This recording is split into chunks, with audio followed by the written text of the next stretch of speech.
Hello again, I have question 19 here, okay? The question says, study the opposite circuit and answer. First of all, I have the electromotive force of 100 volts, right? This is 100 volts.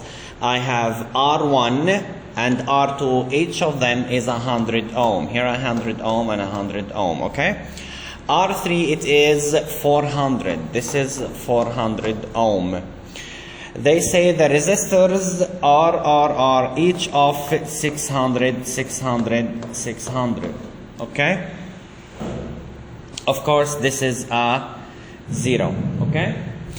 So, I need the current in the circuit. They want me to find the electric current in the circuit in here.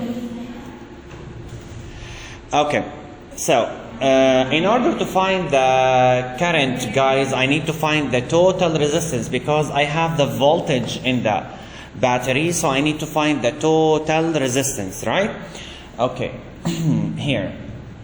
In order to find the total resistance, first I'll find the total of these three since they are connected in parallel, okay?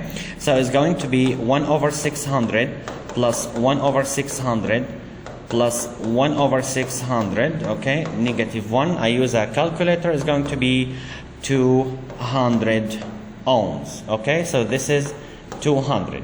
Now, I have these two, R1 and R2, connected in parallel also, so it's going to be 1 over 100, 1 over 100 to the power negative 1 is going to give me 50 ohm. Now, we need to pay attention that this 50, this 400 and this 200 are connected in series, right? They are on the same line. I'll draw the line right here, okay? They are on the same line with the battery. So, the total resistance, I can say RT equals to 400 plus 200 plus 50 is going to be 650 ohm, okay? The current, okay, they want me to find the current. So the current is the voltage of the battery, which is electromotive force over total resistance, right? So it's going to be, how much I have the E? I have the E, 100 volts. So it's going to be 100 over total resistance, 650. Okay? This will be 100 divided 650. It will give me 0.154 ampere. This is the total current or the current in the circuit. Okay? Good. Now, in B, they want me to find the voltage across R3. Okay, let me just erase here a little bit because I need to explain in here. Okay.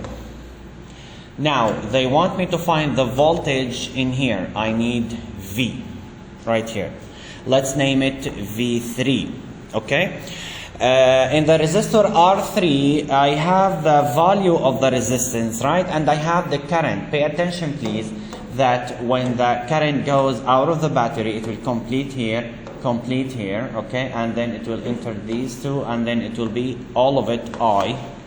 Okay, if I call here this one I1 and here I2, here outside here in this side is going to be I. Okay, so R3 is in series with the battery. So I can find the voltage V3 is going to be I multiple R3. Okay, I have the I have the R3, right? So it's going to be 0.154 multiple 400, okay, which will give me, I multiply this multiple 400 is going to be 61.54 volts. This is the voltage across R3, okay? Part C, let me change the color right here. I'd like, okay, this one. In part C, they want the current where? In R1. They want the current in R1. In other words, they need this current in here, which we named it I1. Okay? In general, let me make this smaller a little bit. Okay, good.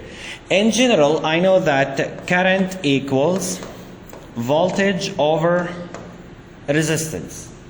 Okay, so here the current I want is I1, the resistance I have is R1, and which voltage it's in here, pay attention please, the R1 and R2 connected in parallel, so they have a potential difference. I will call it V12. Okay, so here I will label it V12, which is the voltage in the R1 R2 combination. Okay, we found the total of R1 and R2 is 50 ohm, right? So we use that 50 ohm to find V12. Okay, so V12, again it's the voltage between the R1 and R2, equals to the total current multiple R12, which is going to be the current I found in 0.154 multiple. How much is the R12? It is actually 50 ohm, which will give me 0.154 multiple 50 equals to 7.7. Here V12 is actually 7.7 volts. So this 7.7, it is the voltage across R1 and across R2, okay, since they are connected in parallel. So I come back here to this formula to find the I1, okay. Okay, I will, this one, I'm looking for this one. So I1 is going to be V12, we found it 7.7, right? Over R1, how much I have R1? It's 100. Okay, so it's going to be 7.7 multiple 10 to the power negative 2 ampere. Okay, or you can say 0.077. Okay, this is part C.